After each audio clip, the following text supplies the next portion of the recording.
In my opinion, as a leader, acting as the flashlight is shining the light on the path forward for the organization and the people that are willing to buy in and go all in to follow you as the leader and the flashlight. The leader may have to go first, but I also believe leaders eat last. It's not about me and it's not about now.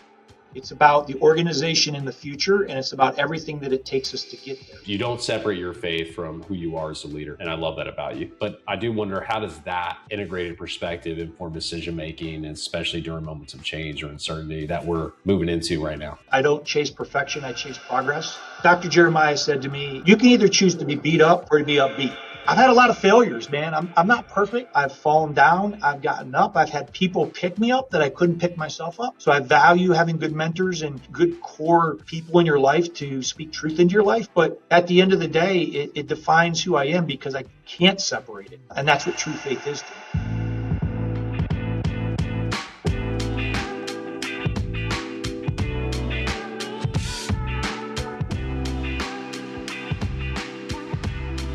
All right. Hey, Scott, welcome to the podcast. Thanks, Don. Appreciate being here. So we're talking about something that I think is on the minds of a lot of leaders across any industry.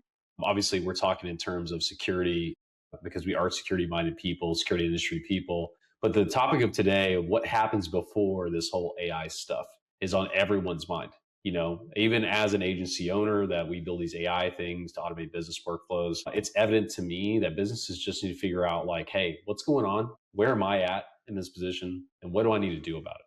And so there's all these things that happen as a precursor even before AI find our business. And the topic, that's why I felt that the topic of what we're talking about is super relevant, especially for someone in your shoes, Scott, that I'll ask just in a moment, maybe go into your background for the audience so they get to know you, of why we're going to talk about this and why you're the person to talk about it. And for my position, just for the audience, when I got to learn Scott's background is, you know, he is a leader that comes in and can create efficiencies at scale. But to do that, there's a lot of things that have to go from the manual, mundane into just digital, even before we even get to the AI space. Yeah. And so that whole experience level that he has, I think is super relevant. And he just happens to be in the industry and he just happens to work in, you know, the distribution and security space, which is very close to our security integrators that are listening on the call. And so I felt it'd be obviously super relevant that he had this conversation with us today. So Scott, before we jump into the topic of before AI automation, let the audience know who you are and more about you. Absolutely. Well, Scott Schalander, I'm the president and CEO of AlarmX Distributors, Inc. Blessed to be in this role for the last year. Have been supported by really some tremendous talented individuals in the industry that work with us at AlarmX and some that no longer.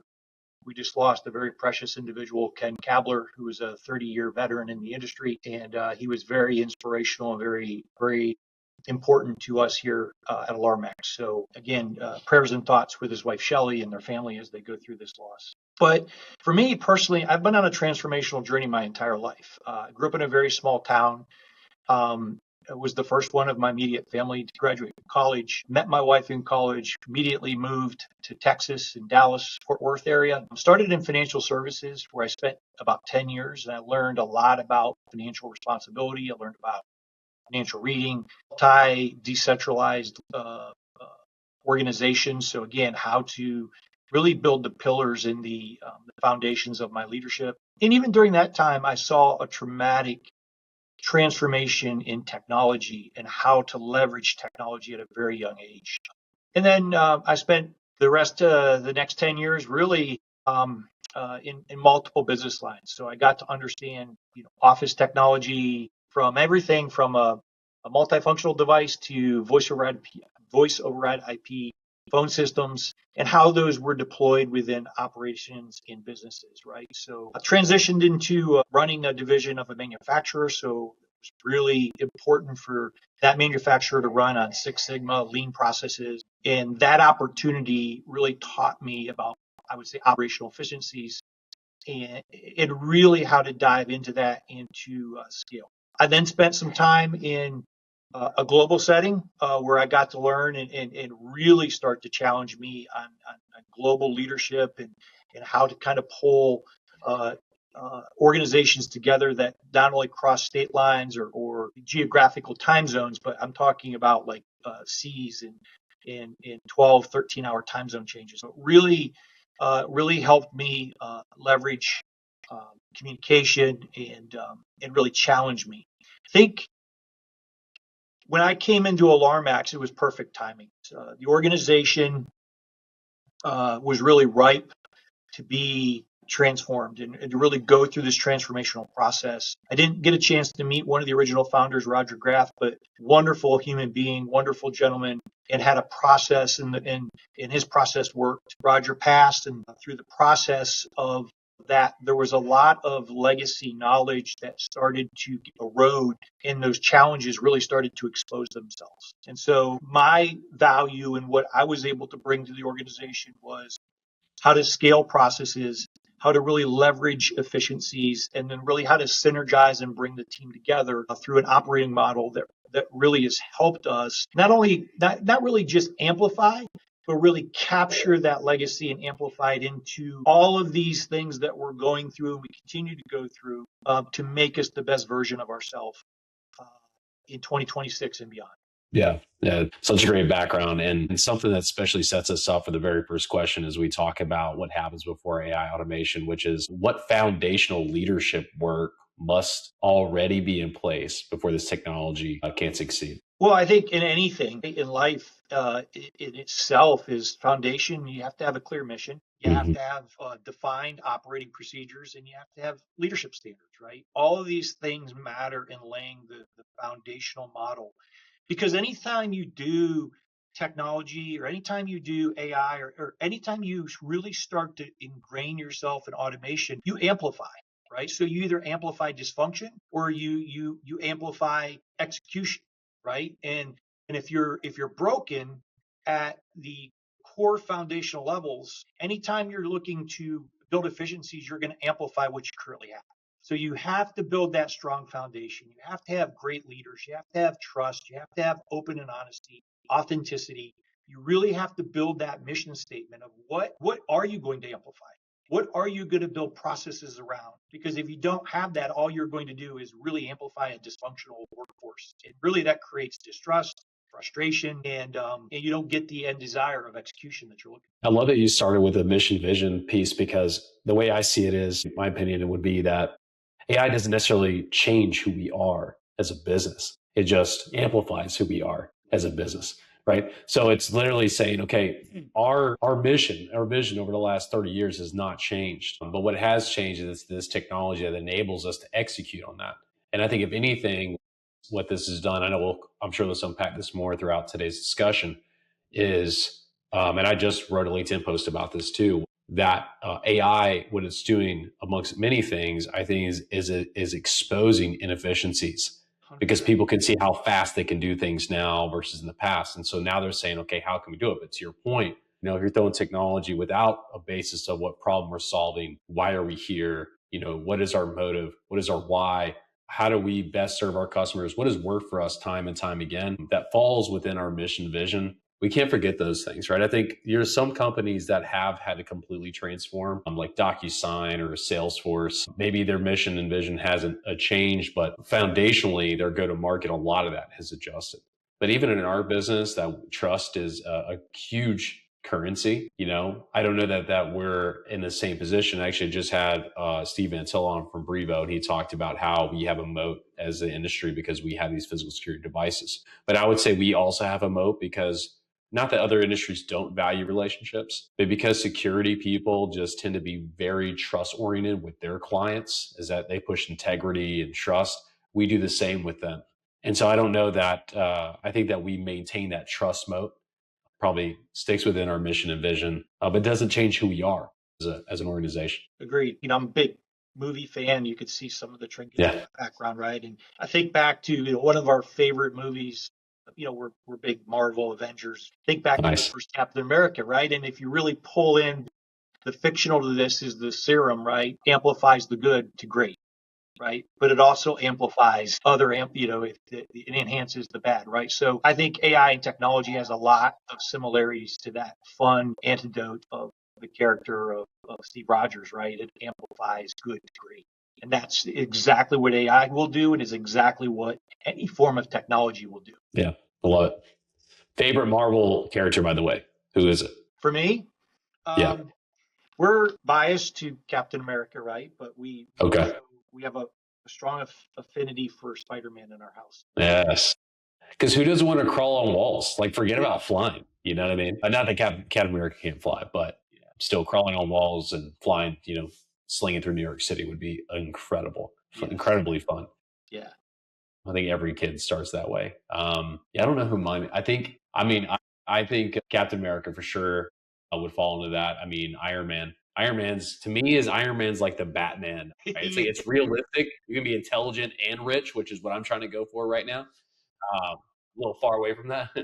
yeah, What are you yeah. gonna do? Absolutely, good stuff. So yeah, so let's keep going. So why do so many organizations rush to AI tools though? Like before they've clearly defined what problem they are actually trying to solve? Yeah, well, I think a lot of it has to do, an organization is defined by leadership, right? As John Maxwell says, everything rises and falls on leadership. I truly, truly, truly believe in that with all of my heart.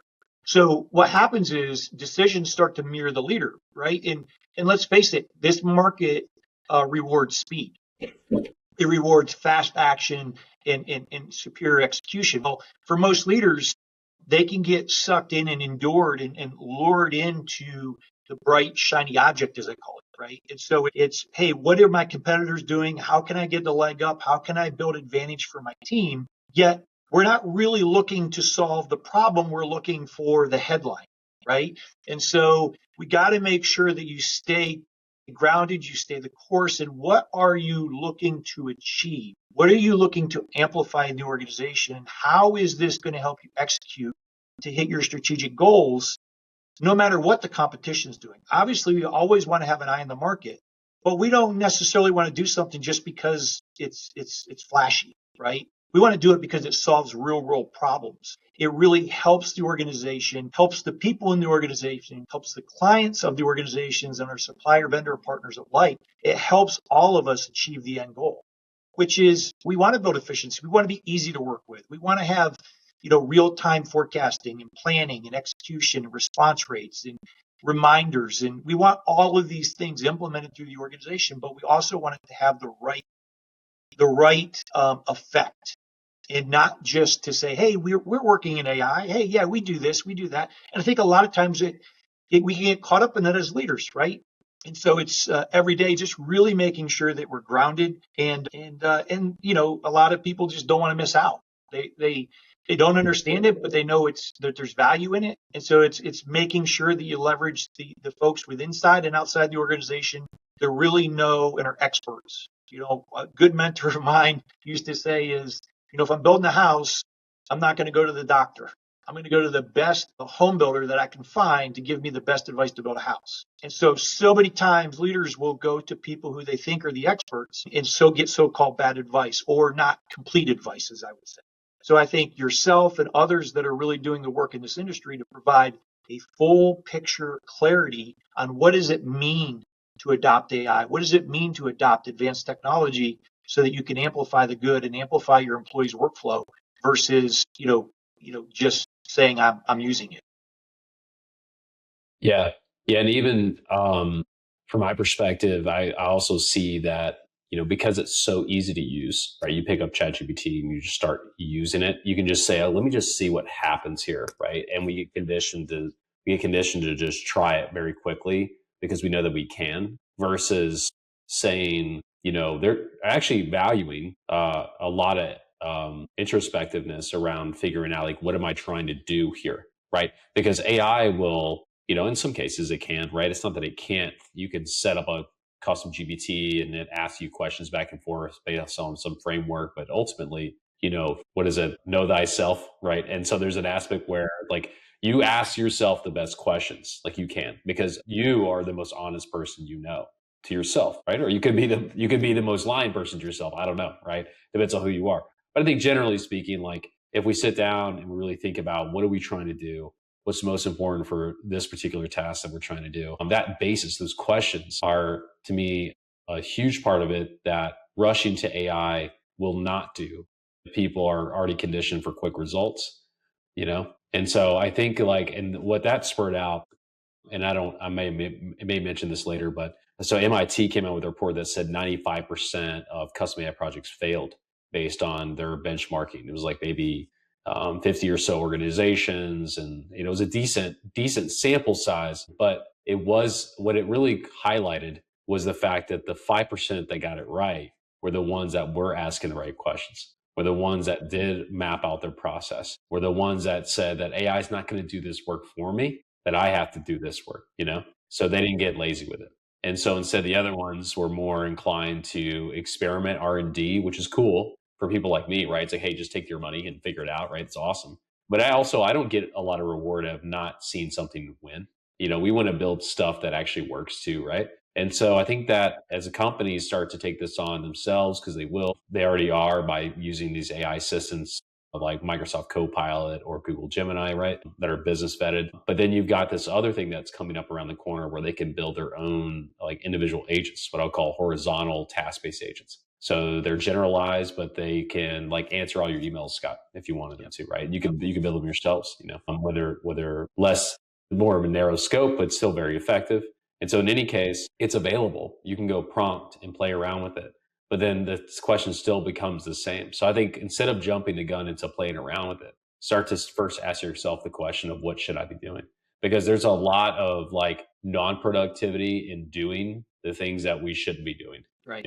Well, 100%. And I think one of the things that I'll give, so my senior vice president of operations, Eric Boyette, is a black belt 650, right? And Eric is one of the smartest people I know. So again, he's walked us through several exercises in our past lives and starting to go through these exercises of a Kaizen event, right? So we go through this event and we're looking at these efficiencies and the flow map and all the touch points and the frustration that happens from A to Z, right?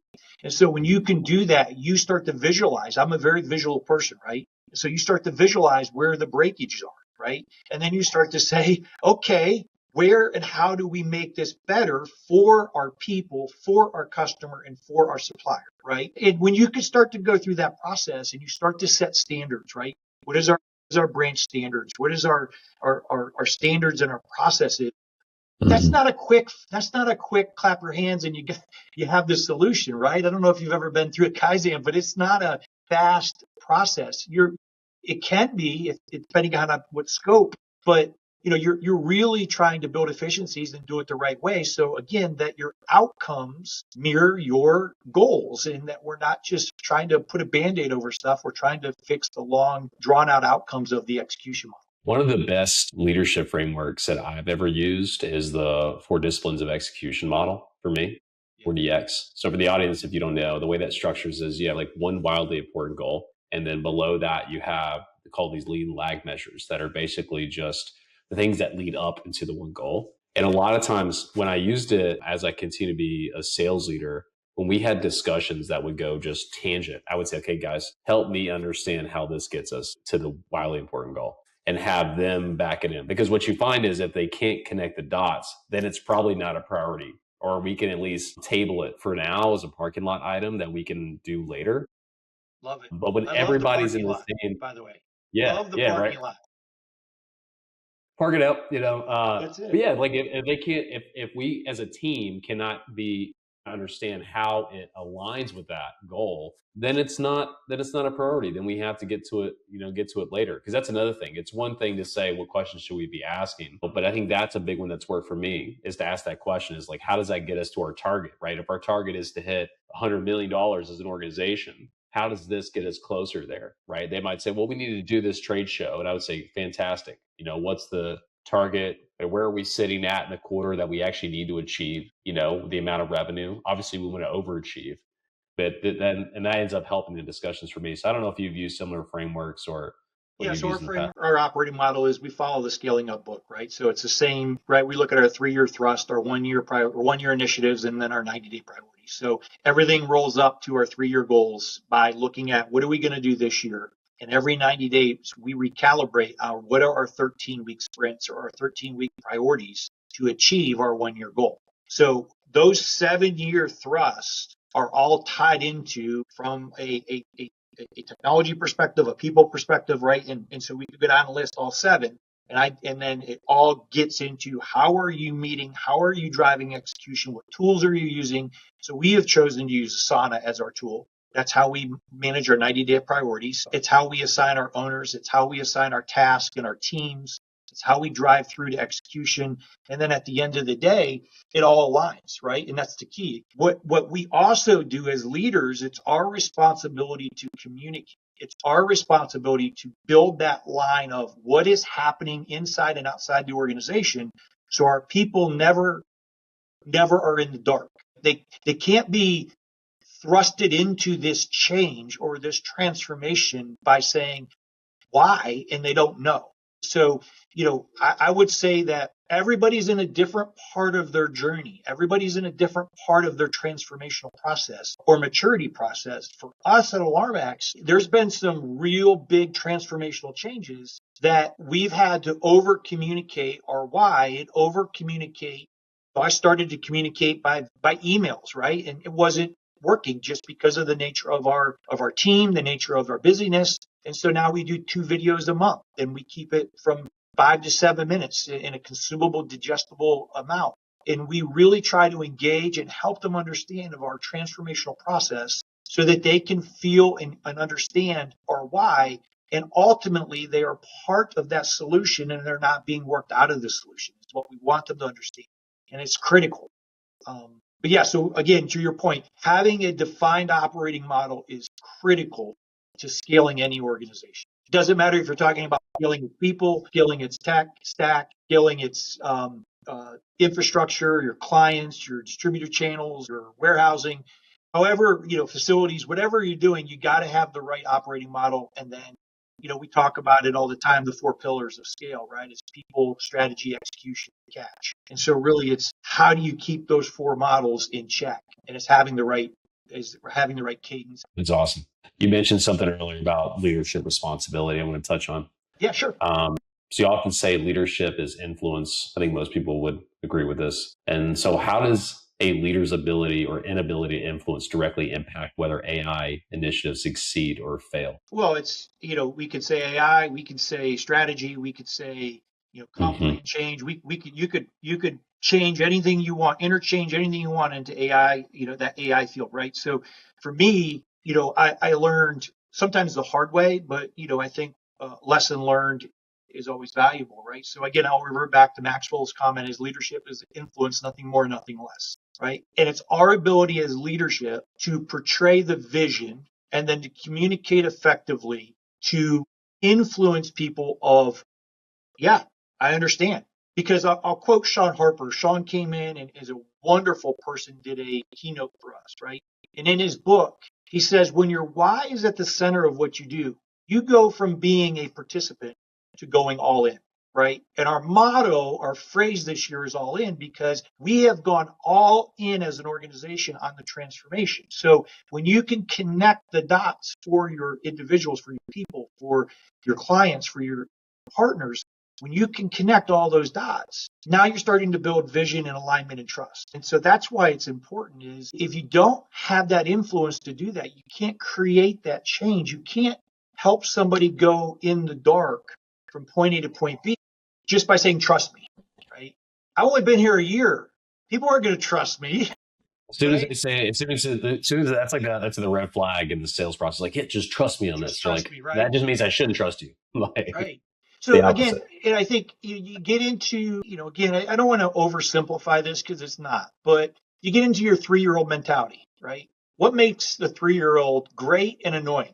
They always ask why, right? Why? Mhm. So it's always saying, here's the why, and answering the questions. As a leader, we have to make ourselves available. We have to make ourselves visible. We have to go into the thick of it, right? You can't go lock yourself in a closed door, sit in a corner office. You have to go out and you have to engage and you have to participate, even when it's not good news. You have to make yourself vulnerable and you have to make yourself available. So that's how you build influence, and that's how you get alignment and build trust and build and really build the organization around. And then, let's be real. Some people are never going to buy in. Hey, listen, I get it. Some people are your job as a leader is to always be communicating and effectively telling a story and effectively engaging so that you can truly show them the path forward and the why that this is going to benefit all of us. And if they decide not to see that, if you build the right culture, those people don't want to be in it. And that's just the gravity and the reality of situations. Again, they don't want to, when you create the right culture, those people don't want to be bystanders or just participants. They want to find somewhere else that maybe better fits their suitability to go all in. But what we have done here and what we continue to do is build that vision and influence in the culture that we want to say, if I'm going to do it, I'm going to do it the right way and I'm going to go all in because my work matters. Our number one core value is everybody matters. So that doesn't, there's nobody's work that is insignificant here, Laura. Everybody's work matters. And so when you get down to that get down to that ground zero, I guess is what I'm trying to communicate, is anything you do should be to make that person or that job more effective and efficient and help them versus burdening them. And that's the key component here is building influence and trust is that whole process of going and sitting side by side with your AP clerk and saying, all right, show me what you're doing. Why do we do it this way? Why do we do it that way? How do we do this? And then when you start to see is that, the old motto is with my grandmother's house, she was cutting the ends off the ham to put the ham in the oven for Christmas dinner. I said to my great grandmother, but said to the great grandmother, why are we cutting the ends off? I don't know. My mom always did it right this way. I'm going to mess this up, right? Mom always did it this way, so I do it this way. Blah blah blah blah blah. Calls the great grandmother, and she says, "Well, I don't know why they do it because I did it because it wouldn't fit in the pan, right?" So it's that whole message of you don't just do things because we've always done it. There was a reason and a purpose to the way we did it back then, but now we have to modify. How can we leverage technology? How can we build efficiency so that our clients, our vendors get their payments. We remind our clients of payments and we accelerate the process and we amplify the good throughout the organization. So again, probably over amplified that, but that's why it's important to build influence. Well, exactly. Over amplifying is okay for influence, right? You got to do what you got to do to influence and lead. And I love what you said about the 3-year-old example and even the ham example, because I've learned firsthand where I've seen organizations the same organization that went through leadership change, where anytime they made some change, and this is all technology, right? Like you said, AI it's another tool, it's another technology. Yes, it's moving things faster and it could change jobs. And so that it is different, but it's in one and the same in the sense of like a leadership and leading through influence to a new charter, new era. But what I witnessed firsthand was the two counter opposites. One was that there was leadership that led through that why, that everything that was changed, there was always an explanation, but that explanation felt like it was talking to every employee, that you felt hurt in that message, that you can tell they sat around the table and they said, okay, how is this going to affect our people? And how do we deliver a message that they all understand that we got their back, right? The other one was, we don't really care. They're going to, either they're going to like it or they're going to not. And we're going to say, this is the change that we're doing. Here's what you're going to have to do. And as a result, not that this was directly the case, but I'm sure it was some of it, they had a massive return issue, right? Very same company, different management, different influence style. And so I think that when you said the why, and then also which is empathetic to the employee, and then the other piece is the ham of saying, hey, we're just not going to do things because of the way they've done. It's okay to ask why, because maybe we aren't using the same pan, Exactly. Yeah. I mean, pan changes, oven size change, all those different things can change over time. There's only one thing constant, which is change. And so I'm a firm believer that change causes conflict and conflict causes growth. And so if you can embed that change to conflict, you're ultimately one way, shape, or form. If you embrace it, you are going to grow. And so that's the type of communication and message that we send to our people is we should never desire to be where we were a year ago. We should always have a growth desire. It's one thing to desire it. It's another thing to actually achieve it, right? I could wake up every morning and say, I want to go to the gym. It hurts to wake up at 4 a.m., right? It hurts to hit the gym at 5 a.m. It's not easy. So I can say I want to do it, but the other thing is putting the action behind the why. And that's what when we're communicating is telling them is why we're doing it, the action that's coming, and it's going to challenge you, but it's okay. Ask questions. You need more training. We embed as much support as we can. We just don't force the change. We want to make sure that we're there to support them along through the change process. Yeah.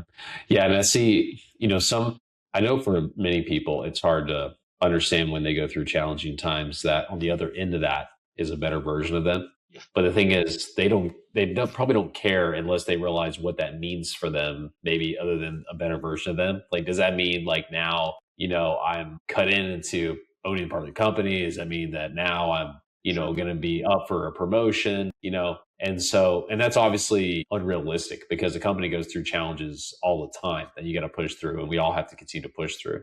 And so I think being able to foster a culture of influence like you have to be able to push through change, especially now, right? You've already done it from, I know, a manual to a digital state, which is a lot of reason why you're here. And then the next state into the digital, into this new, hyper automation age that we're going into is another change. But the leadership perspective, the people, I don't know that I don't know their needs change that much with respect to the leadership style that's needed to help them work through that. True, true. And I think one of the things that we've done recently, which was very, very eye-opening, is we asked, right? We did our first ever employee survey, right? Our engagement scores, our people that are actively participating in the change, right? So you can see, and then you hear from them, like, what can we do to better support you through this change, right? And so that helps us drive a lot of our 90-day priorities, right? So we're centered around some of the people process that we can really amplify some of those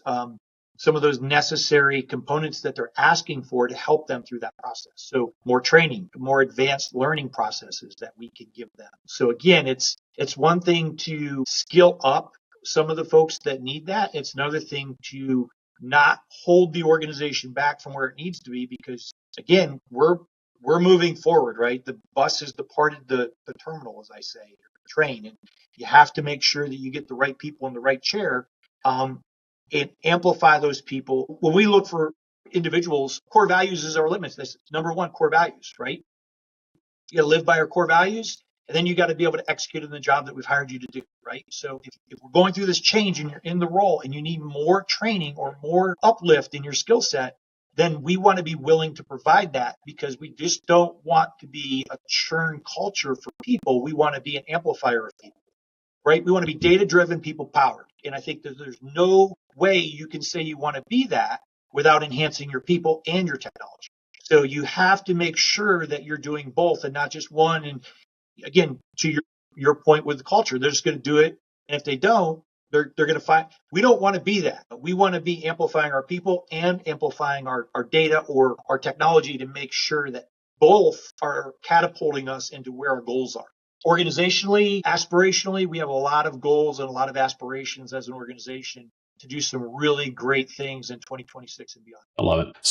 So far, what we've hit on is anywhere from business frameworks, and you actually hit on some personal operating principles where you started to touch on the gym, Yeah.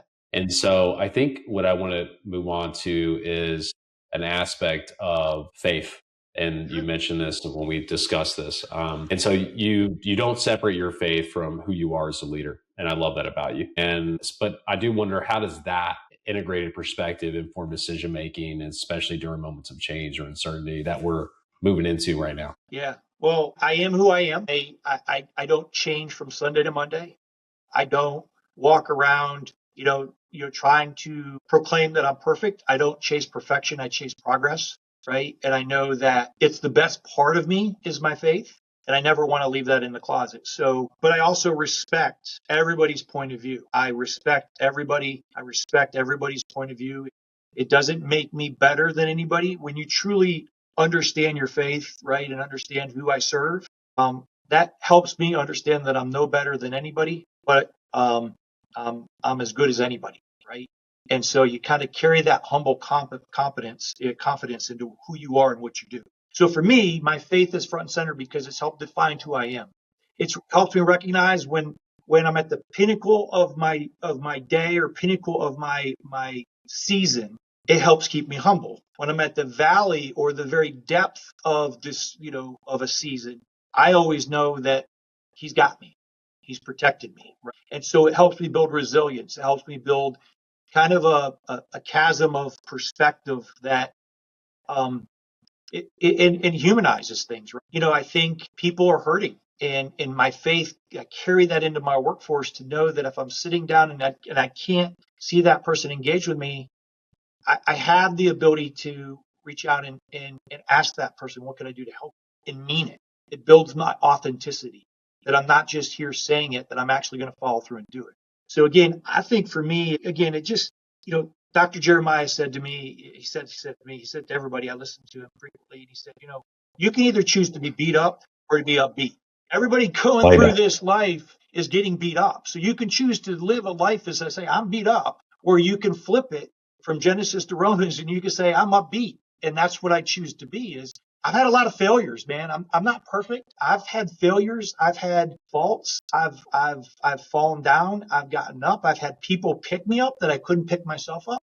So I value having good mentors and good core people in your life to speak truth into your life. But at the end of the day, it defines who I am, because I can't separate it. And that's what true faith is to me. It also helps me, our values here at work reflect who I am, right? They protect, Mm-hmm. our core values are very aligned with my faith. Everybody matters, right? Mm-hmm. In the good book, Christ says, why would I go to the well if, I go to the sick because they need help, right? And so it's that mentality of how do I help somebody that doesn't recognize they're sick, right? And so it's really having that full view of who I am and what I do. Like I said, I'm no better than anybody, but I'm as good as anybody, is the humble confidence and conviction that I carry in my faith. And that gives me really good perspective of when we're going through a challenge, ask a lot of questions. I don't have a lot of answers, right? But the more questions I ask, the better clarity it provides to developing the right collaborative answer that I can get from the whole team and not just from me. So I don't I know if love that it. helps. No, it does. It does. And I took a couple notes, like don't follow for perfection, follow progress. And I'm upbeat, not beat up. Yeah. Right. And so, I mean, and I'll take a quick moment to say, and I'll also add this to the LinkedIn post when pushing this out, that this is not I would call the normal podcast that I've usually have where we talk about tech depth. But I think it's equally, if not more important than the discussions we've had, because the technology will come and go, and it'll go in waves. And what's hot today will be not hot in 6 months. But this conversation, I think, will always be hot Yeah. because it'll always be needed. And there will always be room for great leadership anywhere.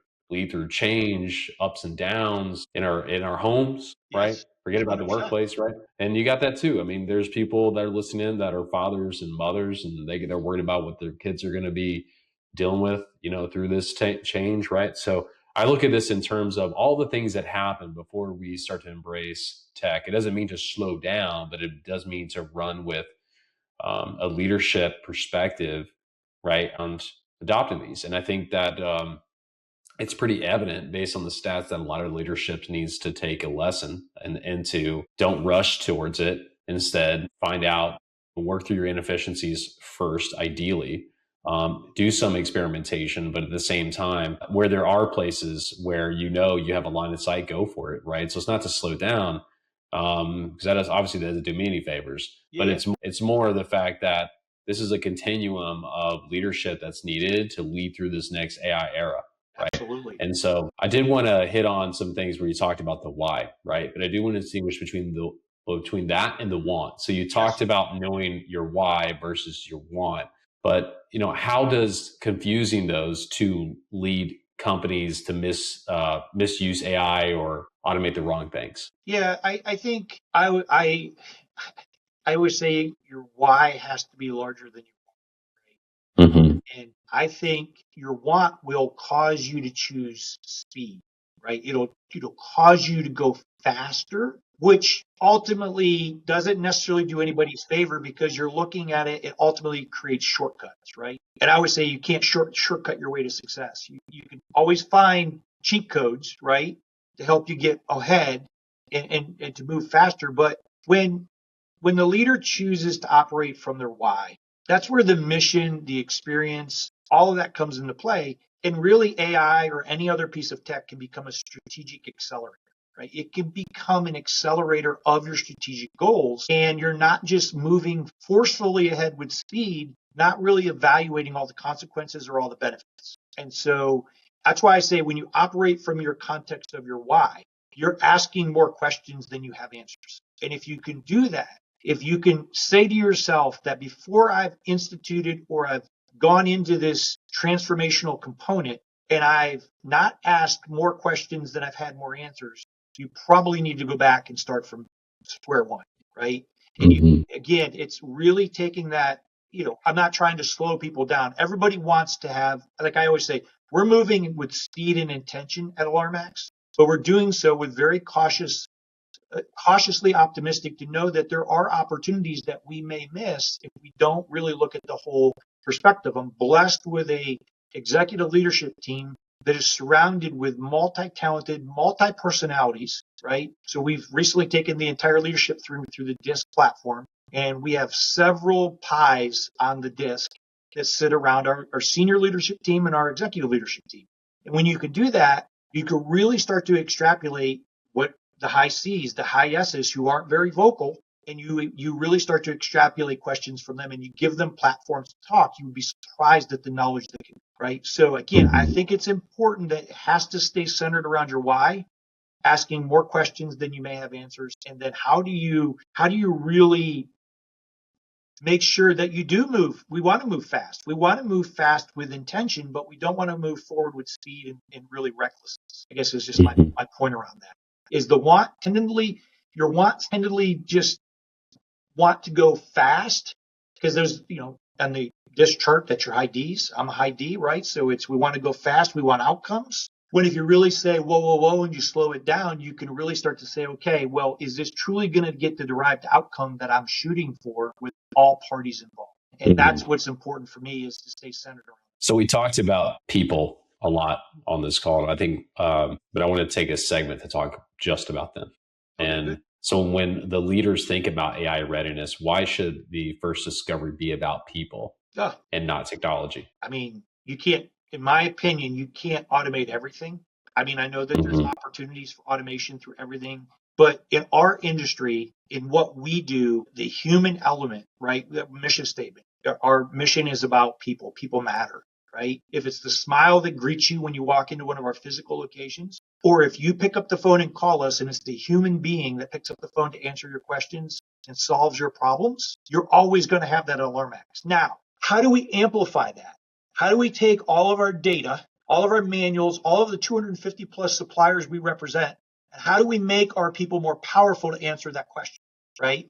And so how do we take that customer that's out there that's saying, listen, I know I need component A, but I don't necessarily know the amplifying products around that. How do we give them that tool to do it at their own leisure or pick up the phone, right? So you got to be able to service the client's demand of the changing culture. That's why we have an online platform. That's why we have online ordering. That's why we have online bill paying. We have all of those services that I can ship to job location. I can cross-functional, cross-look at my inventory across 27 locations. And I can do all these different things to really empower the person. But if you don't start with the people perspective, you're going to miss your point. You're going to miss the mark. And so you got to start with your people, and you got to start with solving the big problems. And then technology is just an after, right? And there's some of the product lines we carry have tremendous enhancements of technology, right? Threat recognition and a lot of the security cameras that we carry, right? All of the surveillances that we have, and there's all kinds of. But how do we expect every client and every vendor and every employee to understand all those enhancements? So we're building an Apex lab, right? And that Apex lab here at corporate is going to do a multitude of different things. It's going to allow our vendors to have the platform to renew and really show us cutting edge technology that we can train our staff. We can engage with our staff, engage with our clients. We can show them everything that's meaningful for them in a controlled environment. And so we can continue to educate our people, not only our employees, but our clients, and also give our vendors the opportunity to come in and help leverage the Alarmax platform to engage and to enhance our clients and our employees. So again, every decision that we make at Alarmex starts with people. Obviously, technology is a huge amplifier, and we want to make we have last 12 months have probably been the most transformational 12 months in our company's history by implementing technology, and from digitizing our workflows to enhancing our AP and AR processes to the way we process orders to the way we process RMAs. All of that stuff has been amplified to the way we can see and we can make business decisions with our BI analytics. So again, I'm a big proponent of digital transformation and technology and everything it can do, but you got to start with your people. 100%. I mean, we are in a people business, That's it. So as we dig a little bit deeper into that discovery, when it comes to evaluating how people actually do their jobs, including training, knowledge gaps, and advancement paths, what does that look like? Right. So like as you look at across your organization and you look at those different components, like, what's your perspective on that? Yeah. I think most organizations miss the mark because they assume.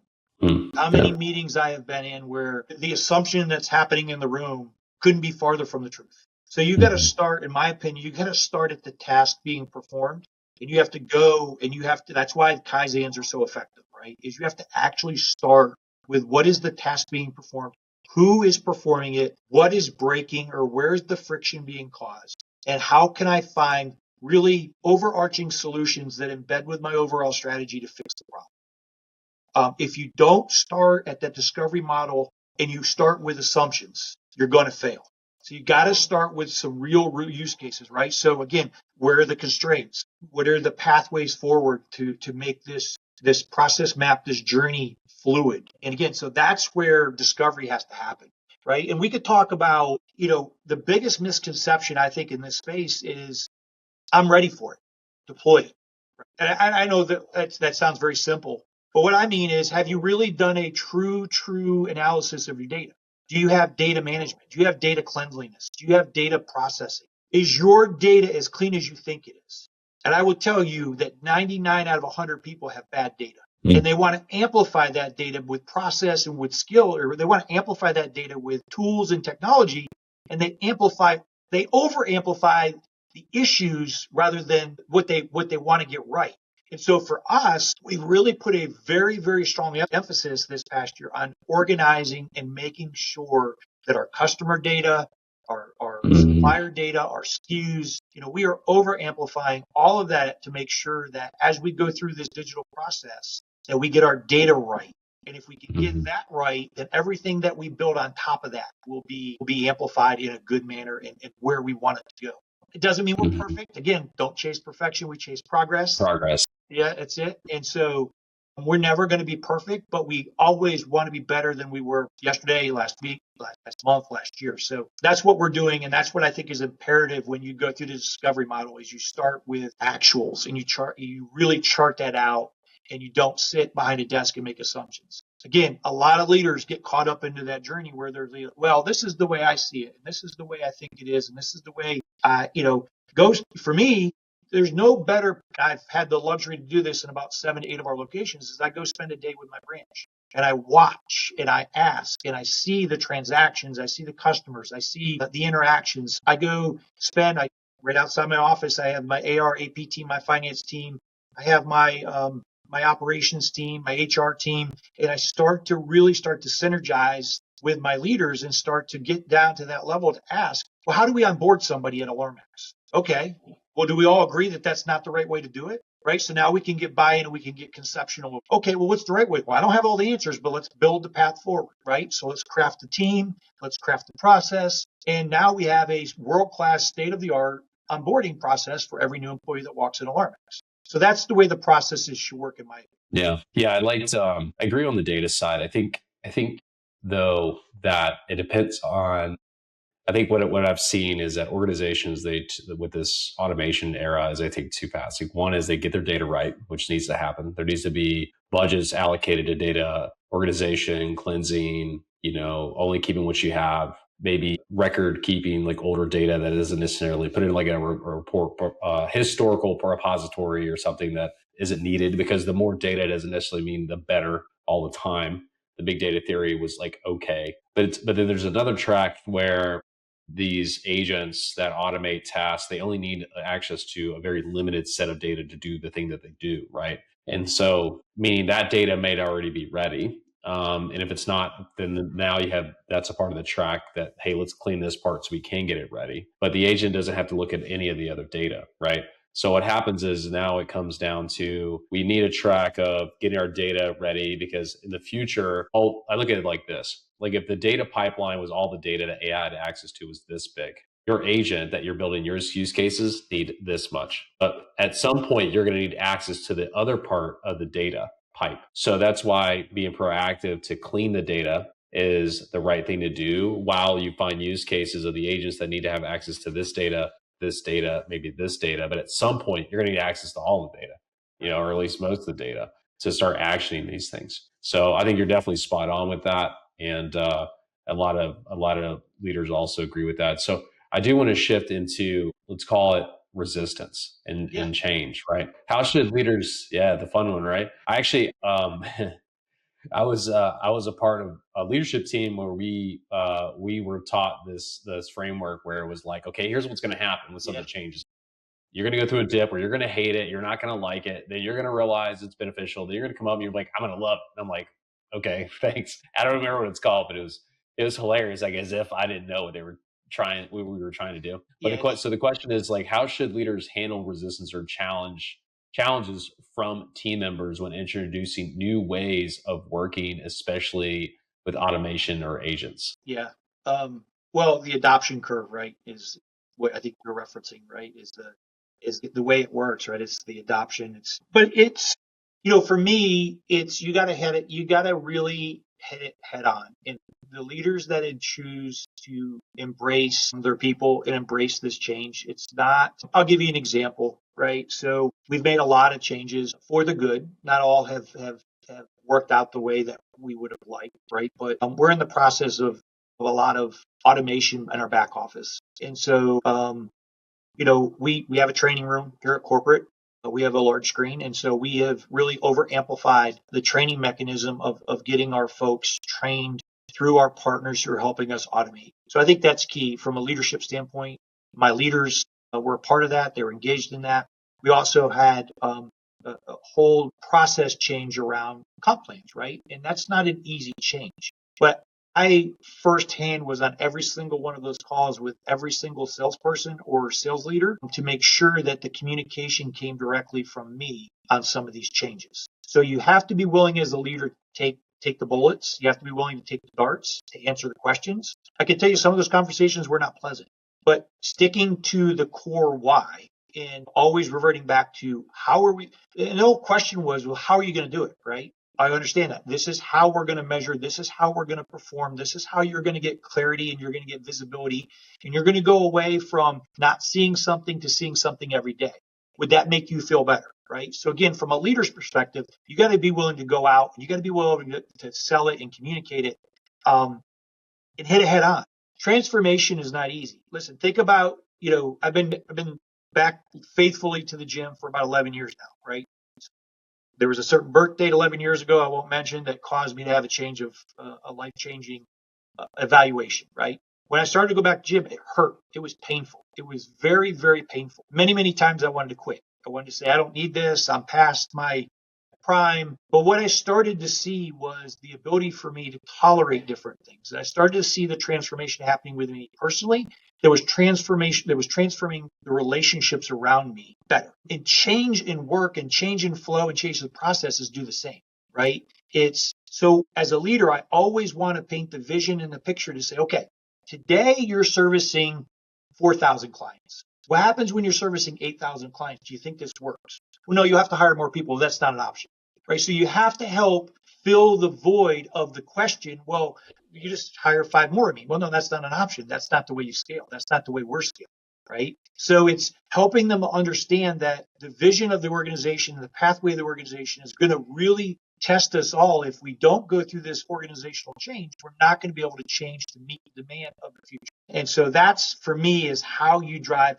And then it starts with your leadership team, right? If you can't get your 7 to 12 executive leaders on board with the change, you're done. Because I'm one person. So as a leader, you have to get lockstep, arm in arm with your executive leadership team on this transformational change. And as a leader, that requires you to be willing to be vulnerable. And that requires you to really get in an open and honest conversation to allow them to have a voice and to speak into that. Because people aren't just going to blind follow a path forward without really, and if they're really solid A player leaders, they're going to challenge you, and you better be ready as a leader to be challenged. Not in a defensive manner, but in a way to explain. And I would say that if you're a leader going into that environment and you're not confident in your path forward and your vision, don't do it. You got to have conviction and passion in that vision, and you got to be willing to go in it with your leaders that are all in.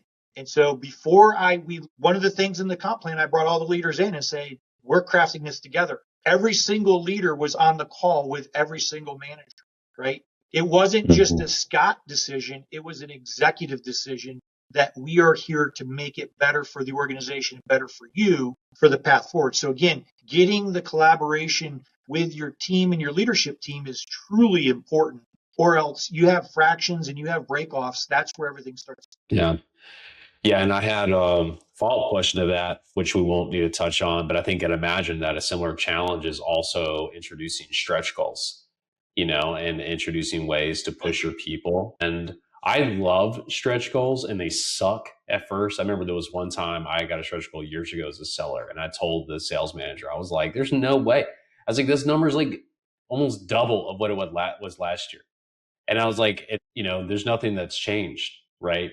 Really. And they're like, I can believe in you can do it. And I was like, whatever. Okay, guy. And so then I went and did it, and I did it, right? But then the other side of me was a way better version of me. But it's also, I made more money. So it's like, hey, yeah, it's a stretch goal. And then helping, and I've done this to teams where I've had to introduce stretch goals several times. And I felt maybe I did it the wrong way, but it felt coming upon me from the leader to help them see through to that target, which is my next question to you. So that way they don't feel like it's such a daunting task, that they can do it if they put their mind to it and if they're consistent. So I am curious. So as a leader, maybe this is a different concept than I'm preaching right now, but what does it mean to be the flashlight in the cave, especially when introducing, let's say, unfamiliar technologies like AI agents? Now I just mentioned stretch goals, but what does it mean to be the flashlight in the cave? Well, I think I'm a very visual person, right? I think of when you're in a cave, right? It's hard for you to know which direction to go. It's really hard to know if I'm in a dark cave with no light, pitch black. What type of danger do I face if I go right or if I go left, forward, or back, right? So I really am in a land of uncertainty. So what the leader, in my opinion, again, this is all pure Scott's opinion, in my opinion as a leader, acting as the flashlight is shining the light on the path forward for the organization and the people that are willing to buy in and go all in to follow you as the leader in the flashlight. It doesn't mean the leader may have to go first, but I also believe leaders eat last, because I believe that as a leader, you have to be willing to go first if there's danger, and if there's praise, stand in the background and let everybody else get the praise, right? It's not about me and it's not about now. It's about the organization in the future, and it's about everything that it takes us to get there. So again, you have to illuminate that path forward so people start to build trust, they start to have confidence, and you do that by communicating. You do that by sharing the vision. You do that by sharing the stories. You do that by sharing the successes and what the future looks like, right? And if you can do that effectively, it all circulates around for one. I know one of the things that we talked about was theming a year, right? And putting the organizational theme around how do we get all the parts together, collaborating and working together, pulling the rope in the same direction. We can use a multitude of different analogies on it, but how do you do that as a leader? And for me this year, it was simple. I was reading a book. It was called The Edge, I believe. It talked about when Dabo Swinney took over Clemson. He was the assistant coach and he was the intern coach. And it talked about what Dabo did. He went out to the media and he said, I don't know what the future looks like, but what I can tell you is the product we're going to put on the field is they're going to play like their hair's on fire, right? And then he went back to his team and he said, listen, if you want to leave, your scholarship's honored. But if you're going to come in to this locker room and you're going to step on this practice field, you're going to give me everything you got, right? And to symbolize that, Dabo went and he got poker chips. So what the players had to do was to really get in the mental framework of producing and knowing that the collective unit is better than any one individual, is they started to deposit chips as a token of, I'm all in, coach. I'm buying what you're selling. I'm all in. So it's a metaphor for them of physically aligning with the organization, but also buying into the vision, right? I'm not going to force you to do anything you don't want to do, but if you're here, I need you to go all in. And so this year, what we did is we had these poker chips. Nice. And so in our leadership kickoff, which we had over 100 people in from across our company, our leaders, our rising stars, our sales leaders, our sales champions, we had our vendors, over 55 of our vendors came in, but all of the leaders that attended, all of the individuals that attended, they signed their chip and they deposited their chip. So they had a chip to take home and a chip that they signed and they deposited. And then I'll drop you a message of the photos, and we hung that display of all the chips signed on the wall as a token, as a symbol that we're all in. And that doesn't mean it's going to be perfect. It means that we're all in. No matter what the outcome is today, that doesn't mean we give up tomorrow. We're all in. And so that's, to me, is being the flashlight in the cake. Is you have to be willing to cast the vision, but then you have to collectively find ways to bring the individuals together and know that they're not on an island, that they're not fighting alone, that their chip, whereas it may be one, when we push all the chips in together, there's over 150 chips at Alongmax that are all in, working every single day to accomplish the goal that we've all set out together. And that's what it means to me to be the flashlight. Oh man, I love that. I love that. Scott, take us home with one more question, if you can. So if a company gets the leadership, the people, the purpose right, the flashlight right, what becomes possible when AI automation and agents are finally introduced? It amplifies everything, right? So think of it this way, right? Is you're doing everything right. You're a football team. You got the right coach. You got the right payroll. You got the right quarterback. Everybody's healthy. Nothing's going wrong, right? What happens when you go out and you amplify and you execute at the highest standard, at the highest level? You're playing on a clean field. That's what AI does. It takes away all the friction. It takes away the muddy field. It takes away the weather elements. It takes away the injuries. It takes away all of those ineffective friction points, and it amplifies it to give you the perfect, not the perfect, but to give you the most opportunistic product for execution. So when you get your people right, you get your strategy right, you get your execution right, and you add the element of AI or tech, you amplify it. And then again, it's in a scaling model. You always want to be growing to where you're supporting all four pillars, right? You can't let any one pillar get way too far ahead, or you're going to be out of balance. What AI will allow you to do is to make sure that all four of those pillars are in a line and that you have clarity and connectivity across the board. So again, if you get the base and you get the foundation right, and you're building on all the core line simulations, you will hit a home run every single time at bat. And that's my opinion of what AI and what technology will amplify in your organization. I love it.